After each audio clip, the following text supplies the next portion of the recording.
Assalamu alaikum, dear students. I am Sajid Akil with another lecture of your course Signal and System.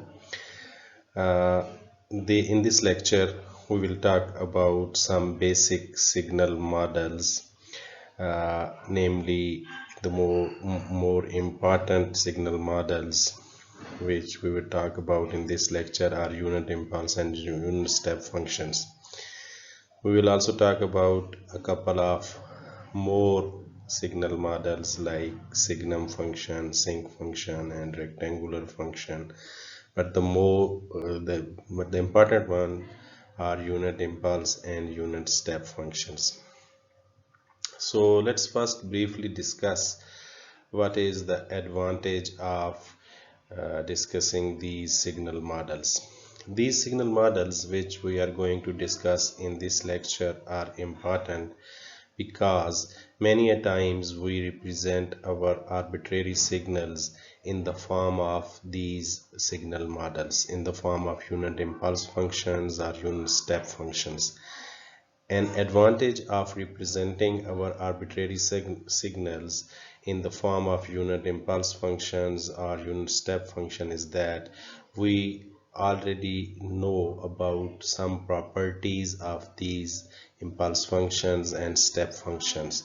So if we represent our arbitrary signals in terms of these basic signal models, then in turn we also know about the properties of those arbitrary signals, or it becomes very easy to analyze arbitrary signals if they are represented in the form of unit impulse functions or unit step functions. So let's start our discussion, what we are going to discuss in this lecture. So in this lecture we are going to discuss what are unit step functions. We are also going to discuss rectangular pulse functions, signum functions, ramp functions, sinc functions, and unit impulse functions. So in total we are going to discuss these 6 basic elementary signal models.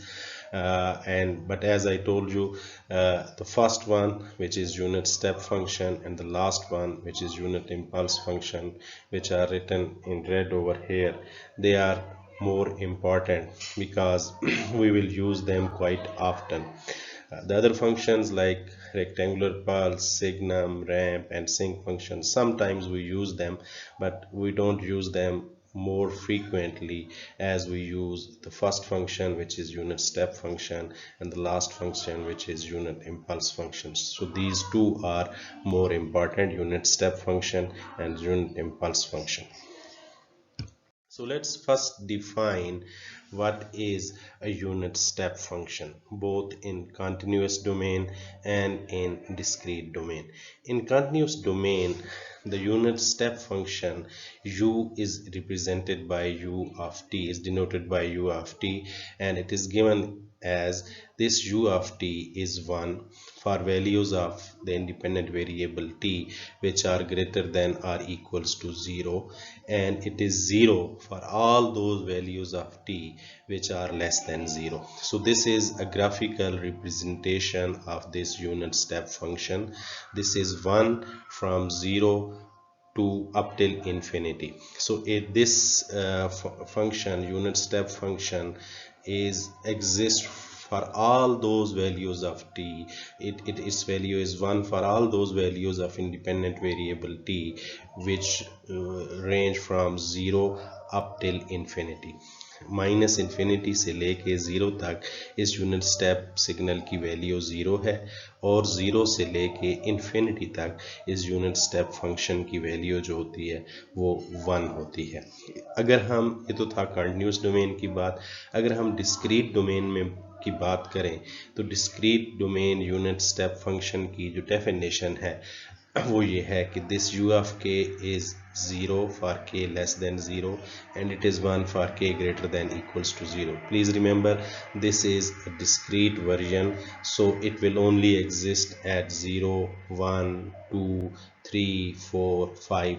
It will only exist at integer values of its independent variable, which is k in this case. But before that, it is 0 for all values for which k is negative. So at k is equals to -1 or -2 or -3, the value of discrete unit step function is equals to 0, and for all those values of k which are greater than 0 and integer like 0, 1, 2, 3, 4, 5 up till plus infinity, the value of this unit step function is 1.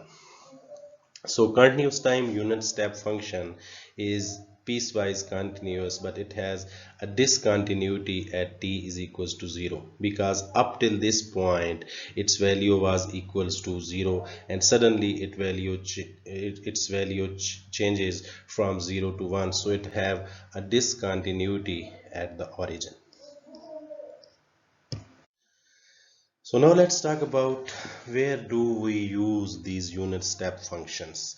What is the significance of these unit step functions? How do we use them, and what makes them appropriate for the analysis of our signal? In this course of signal and system, we will soon talk about a class of signals or a class of systems which are called causal system. We have not defined them yet, but at the moment you should only keep in mind that a causal signal is the one which exists for positive values of t, if we are talking about continuous time, and for positive value of k or n if we are talking about discrete time. So a causal signal is a signal which only exists from 0 up till say plus infinity, but only for positive values of t. It does not exist for negative values of t.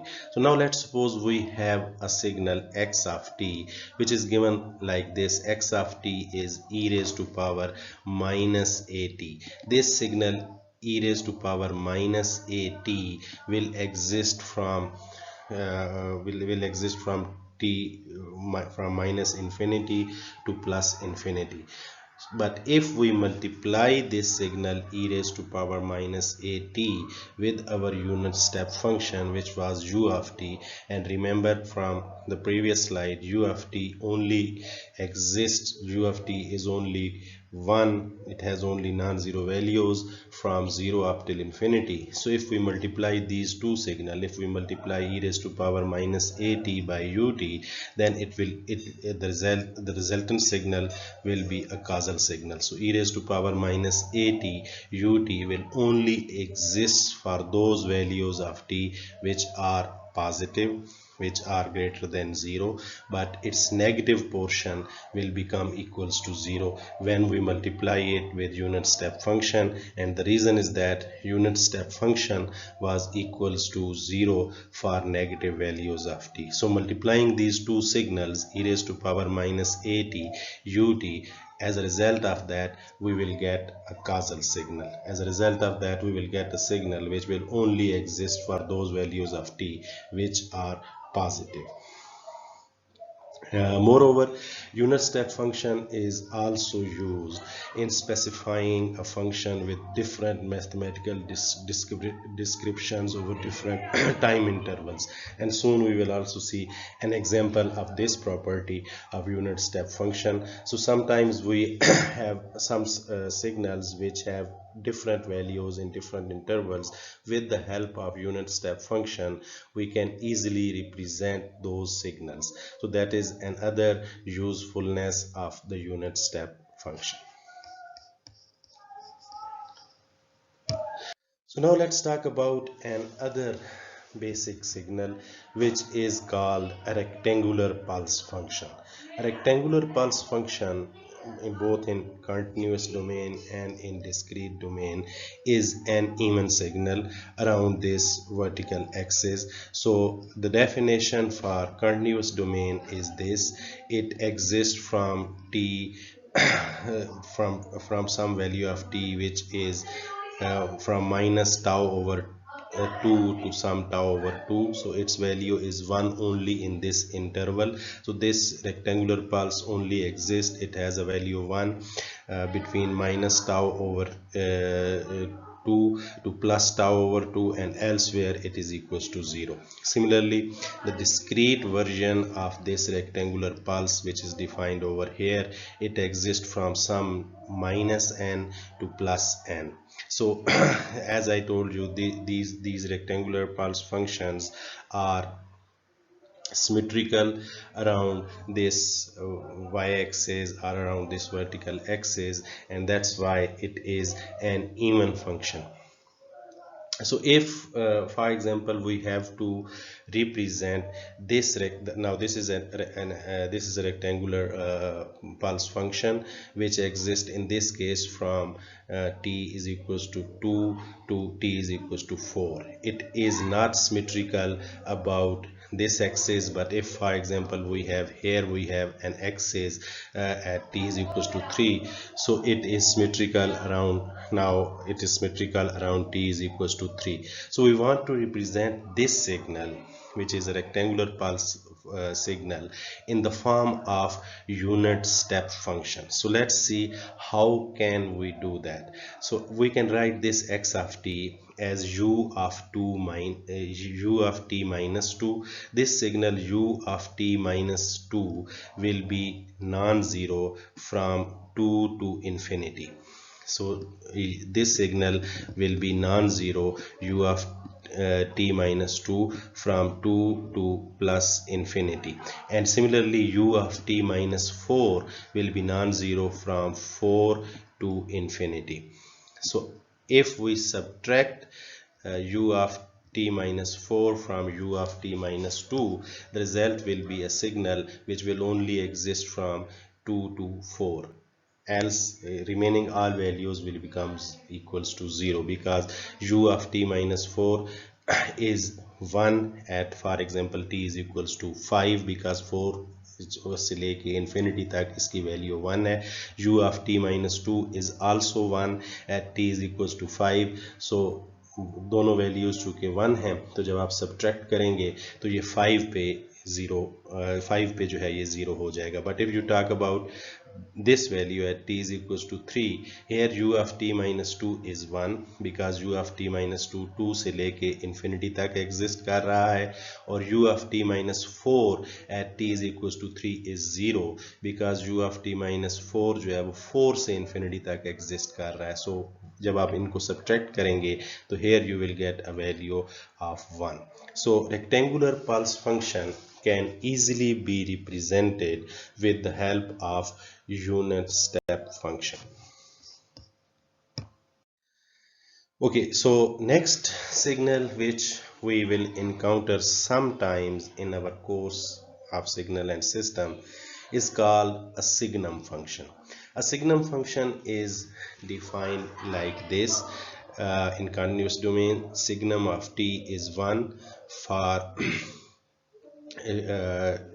t less than 0, it is 0 for t is equals to 0, and it is minus 1 for t is equals to greater than 0.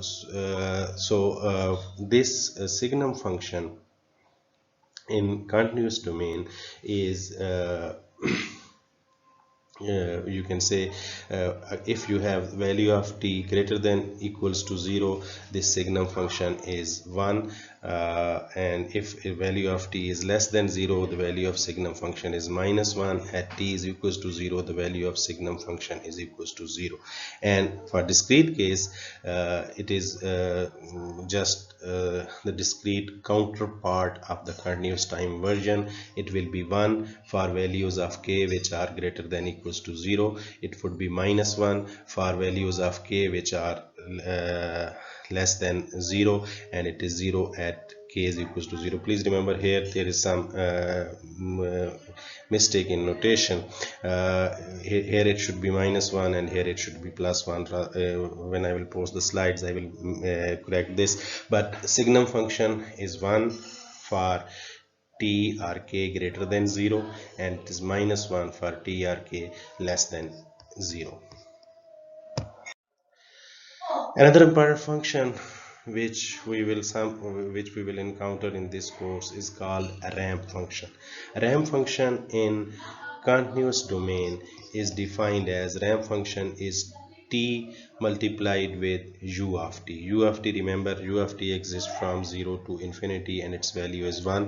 If you multiply it with t, so this ramp function will be equals to t for all those values of t which are greater than equals to 0, and it is 0 for all those values of t which are less than 0. So this is an increasing function with the passage of time, and it has a slope 1, so it will go on increasing as you increase the value of t. Similarly, the discrete version of ramp function is also like this. It is equals to k for k greater than equals to 0. So if the value of k is 1, the value of this signal will be 1. At k is equals to 2, the value of this signal will be 2. At k is equals to say 5, the value of this signal will be 5. At k 10, value of this signal will be equals to 10. So this is again in an increasing function with respect to k. As the k increases, the value of the signal also increases. So such a signal is called a ramp function. Sometimes we will encounter this signal also in our course. The next function which we are going to discuss is called sinc function. Sinc function is an even function, whether it is in continuous domain or in discrete domain, no matter, but it is an even function around this vertical axis.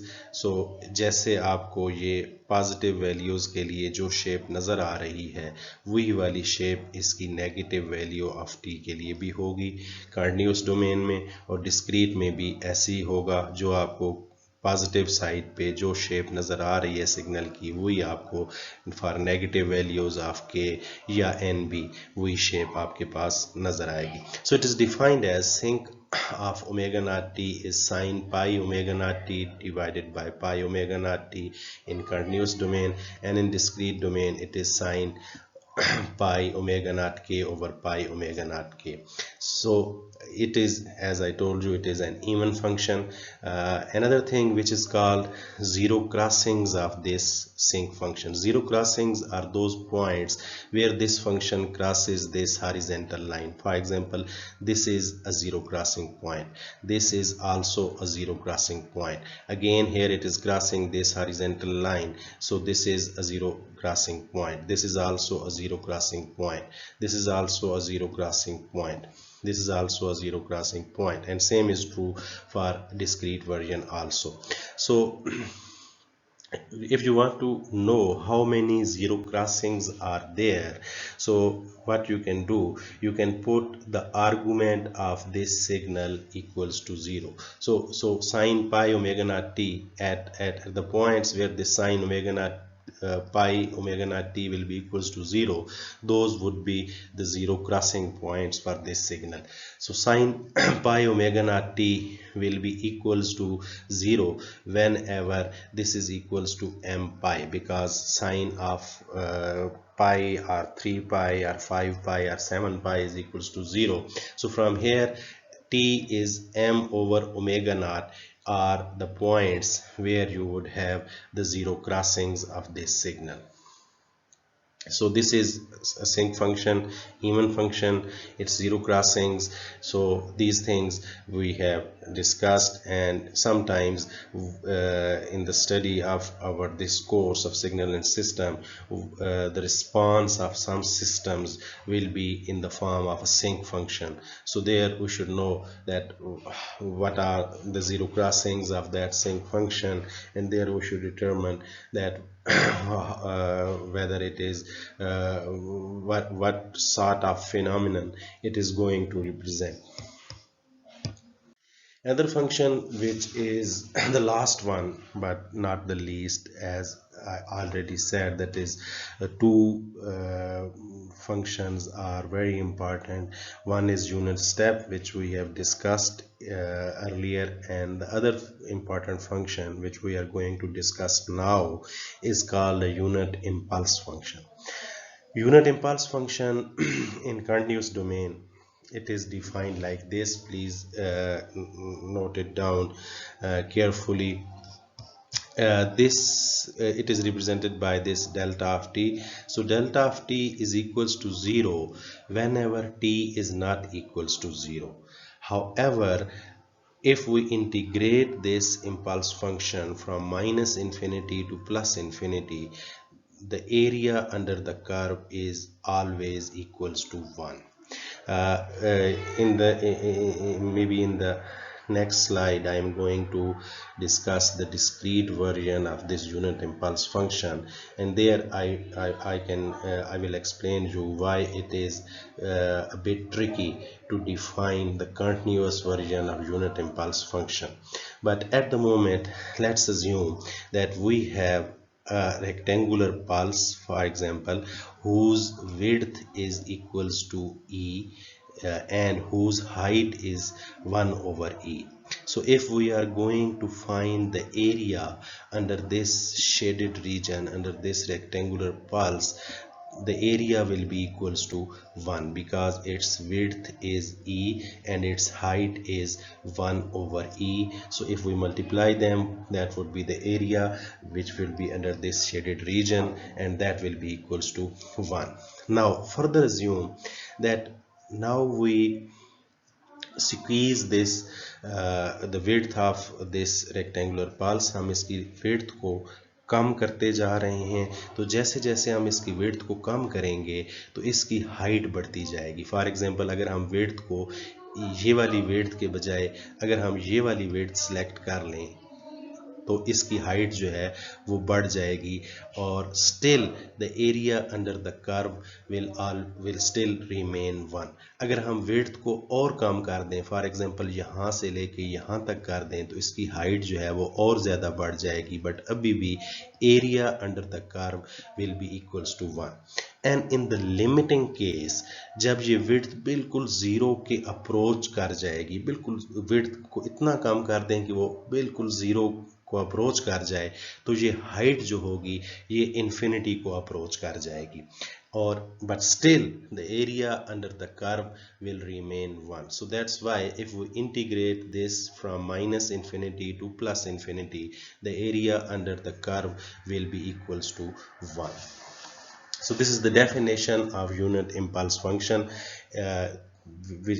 which was a bit tricky to define.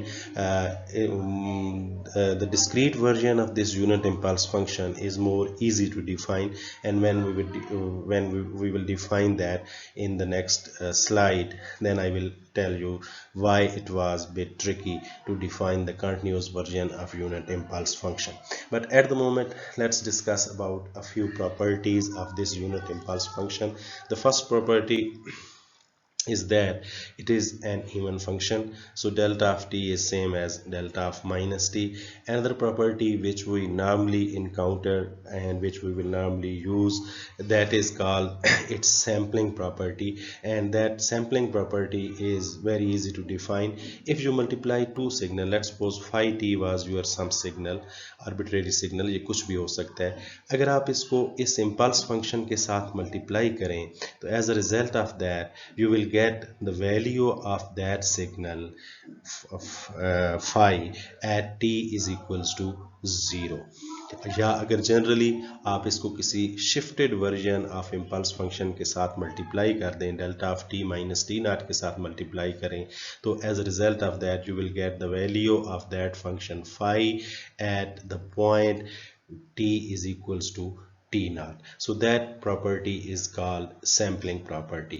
So two properties which are important for this continuous time unit impulse function, they are sampling property and one more property which is called shifting property, which we are going to discuss in the next slide.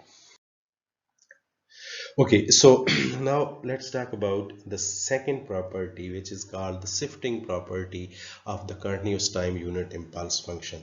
So let's see what we are doing over here. We are integrating this signal phi t, which was arbitrary signal. We are multiplying it with impulse function delta t, and we are integrating from minus infinity to plus infinity. As a result of this multiplication, since you are going to multiply it with a function which is only present at around t is equals to 0 and it is 0 everywhere else, so as a result of that, the value of signal at t is equals to 0 will come out of this, because rest everywhere since impulse function is 0, तो जब आप इसको impulse function के साथ उस signal को multiply करेंगे तो वो signal भी 0 हो जाएगा. So और आपके पास इंटीग्रेशन के अंदर सिर्फ minus infinity to plus infinity impulse function रह जाएगा डेल्टा टी डी टी. और ये वी ऑलरेडी नो कि इम्पल्स फंक्शन जो है वो अगर हम उसको इंटीग्रेट करें from minus infinity to plus infinity तो ये आपको एरिया जो है वो 1 देता है. So as a result of that you will extract the value of this signal at t is equals to 0 which is phi of 0. या अगर आप इसी को इसके शिफ्टेड वर्जन के साथ मल्टीप्लाई करें, डेल्टा t के बजाय delta t minus t naught के साथ मल्टीप्लाई कर दें. एक चीज़ याद रखिएगा कि इम्पल्स फंक्शन या यूनिट स्टेप फंक्शन कहाँ से स्टार्ट होगा या कहाँ पे उसकी नॉन ज़ीरो वैल्यू एग्जिस्ट करेगी, ये मालूम करने के लिए हम उसके आर्गूमेंट को इक्वल्स टू 0 पुट करते हैं. मसलन for example delta of T है, so where does it exist, so you put this argument equals to 0, so t is equals to 0 के around this function exists. Similarly delta of t minus t naught के case में ये function कहाँ पे exist करता है, it exists, you will put this t minus t naught equals to 0, so it means it exists around t is equals to t naught. So अगर आप किसी arbitrary signal phi t को delta of t minus t naught के साथ multiply कर दें, which is the shifted version of impulse function, and you integrate from minus infinity to plus infinity, as a result of that you will extract the value of that signal at that particular point where the impulse function exists, which is around t is equals to t naught. So phi of t naught is the value of that arbitrary signal phi t at t is equals to t naught, and we have extracted that value by multiplying it and integrating from minus infinity to plus infinity, and we have multiplied it with the shifted version of this impulse function. So that's why it's called shifting or sometimes shifting property. There is a relationship between these two important signals, unit step function and unit impulse function. And what is the relationship? The relationship is this impulse function is the derivative of unit step function, which we have discussed in the first slide. So if you have unit step function, impulse function is the derivative of that unit step function, and unit step function is the integral of impulse function. जो आपके पास unit impulse function है, if you integrate it from minus infinity to t, so you will get u of t. मतलब for example आप मालूम करना चाहते हैं कि यू ऑफ 3 की वैल्यू क्या है, तो आप टी को 3 पुट करें. सो अगर आप t को यहाँ पे 3 पुट करेंगे तो u of 3 will be an integral from minus infinity to 3 delta of tau d tau. आप जब आप इसको इंटीग्रेट करेंगे तो इसके अंदर t इज इक्वल्स टू 0 वाला एरिया आ चुका है, क्योंकि आप माइनस इन्फिनिटी से 3 तक इंटीग्रेट कर रहे हैं, तो उस पे इसकी वैल्यू चूँकि 1 होती है, तो this will give you u of 3 is equals to 1. लेकिन अगर आप t को -1 पुट करें, u ऑफ -1 की वैल्यू मालूम करना चाहें, तो आप इंटीग्रेट कर रहे हैं माइनस इन्फिनिटी से -1 तक. अब माइनस इन्फिनिटी से -1 तक जब आप इंटीग्रेट करते हैं तो t इज इक्वल टू 0 वाला पॉइंट वहाँ पे नहीं आया, सो इस इंटीग्रल का रिजल्ट 0 होगा, which means u of -1 is equal to 0, and that we already know कि u ऑफ -1 0 होता है, यूनिट स्टेप फंक्शन 0 और उसके बाद एग्जिस्ट करता है, 0 से पहले एग्जिस्ट नहीं करता. Okay, now the discrete version of unit impulse function, it is very easy to define discrete version of unit impulse function, and it is defined like this. Discrete impulse function delta of k is equals to 1 when k is equals to 0, and it is 0 when k is not equals to 0. So 0 पे इसकी value 1 होती है, बाकी हर जगह पे इसकी value जो है वो 0 होती है. Now जब हमने continuous time unit impulse function define किया था तो मैंने आपको कहा था कि continuous time unit impulse function को डिफाइन करना थोड़ा सा ट्रिकी है. सो लेट्स सी कि व्हाई इट वाज ट्रिकी. क्या ये जो हमने डेफिनेशन लिखी है डिस्क्रीट इम्पल्स फंक्शन की, क्या ऐसी ही डेफिनेशन हम कंटिन्यूस इम्पल्स फंक्शन की लिख सकते हैं? मसलन क्या हम ये लिख सकते हैं कि delta of t is equal to 1 when t is equal to 0 and it is 0 when t is not equal to 0? The answer is simply no. Because why it is no? Because that was a continuous function. Continuous function को इस तरह से आप define नहीं कर सकते. Continuous function एक point पे एग्जिस्ट नहीं करता. So that was the reason कि उसको हमने इस तरह से डिफाइन नहीं किया था, बल्कि इस तरह से डिफाइन किया था कि वो एक continuous function है and area under that under the curve will remain 1. However, discrete के केस में ऐसा कोई प्रॉब्लम हमारे पास नहीं है. हम discrete सिग्नल को एक पॉइंट पे डिफाइन कर सकते हैं. So this is discrete unit impulse. ये n is equals to 0 पे या k is equals to 0 पे 1 होगा, बाकी तमाम पॉइंट्स पे 0 होगा. ठीक है. और अगर आप फॉर एग्जांपल ये मालूम करना चाहते हैं कि ये डेल्टा ऑफ के -3 फॉर एग्जांपल वो कहाँ पे 1 होगा, तो एज आई सेड अर्लियर कि आप इसके आर्गूमेंट को जो है वो इक्वल्स टू 0 पुट कर दें. तो डेल्टा ऑफ के -3 में k -3 is the argument, so it means वो k इज इक्वल्स टू 3 पे 1 होगा, बाकी पॉइंट्स पे 0 होगा. And similar to the continuous time case. Continuous time case में हमने ये कहा था कि जो हमारा कंटिन्यूस इम्पल्स फंक्शन है that is the derivative of unit step function. Here in discrete domain, this discrete impulse function is the first difference of discrete time unit step, u of k minus u of k minus 1. For example, अगर आप delta of यहाँ पे k की जगह हम 3 put कर देते हैं, अगर आप डेल्टा ऑफ 3 मालूम करना चाहते हैं तो delta of 3 will B u of 3 minus u of 2. Now u of 3 is 1, u of 2 is also 1, so 1 minus 1 delta of 3 is equals to 0. 3 पे इसकी वैल्यू 0 है. लेकिन अगर आप डेल्टा ऑफ 0 मालूम करना चाहते हैं, k को 0 पुट करें, तो delta of 0 will be u of 0, u of 0 is 1 minus u of minus 1. 0 जब k को 0 पुट करेंगे this will become u of minus 1. u of minus 1 is 0, so this is 1, this is 0, so 1 minus 0 1, so it means कि इसकी value at k is equals to 0 impulse function की value 1 होगी. And similarly unit step function in terms of unit impulse function can be given by this summation. N goes from 0 to infinity delta of k minus 1. Just like the continuous case, it also has the similar properties like sampling property or shifting properties. So if we multiply xk, any arbitrary signal, with the impulse function, with the discrete time unit impulse function, as a result of that we will get the value of signal at k is equals to 0 where this impulse function exists.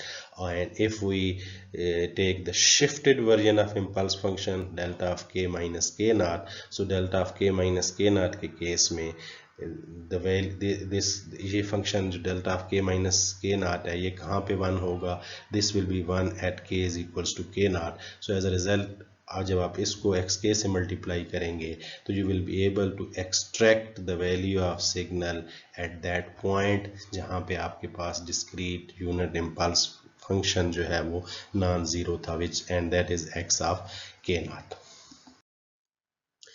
Okay, so finally Let's suppose we have this signal which x of k, which is 1 at -1, 2 at k is equals to 0 and 3 at k is equals to 1. So हम इसको in terms of impulse function represent करना चाहते हैं इस signal को, जो कि इन तीन पॉइंट्स पे नॉन ज़ीरो है, -1 पे, 0 पे और 1 पे। तो और इस पे इनका एम्पलीट्यूड भी इस जगह पे 1 है, यहाँ पे इस पॉइंट पे 2 है और इस पॉइंट पे 3 है, लेकिन हम इसको इम्पल्स फंक्शन की फॉर्म में रिप्रेजेंट करना चाहते हैं। So let's first represent this thing only, सिर्फ हम इसको रिप्रेजेंट करते हैं कि ये इम्पल्स फंक्शन की टर्म में क्या होगा।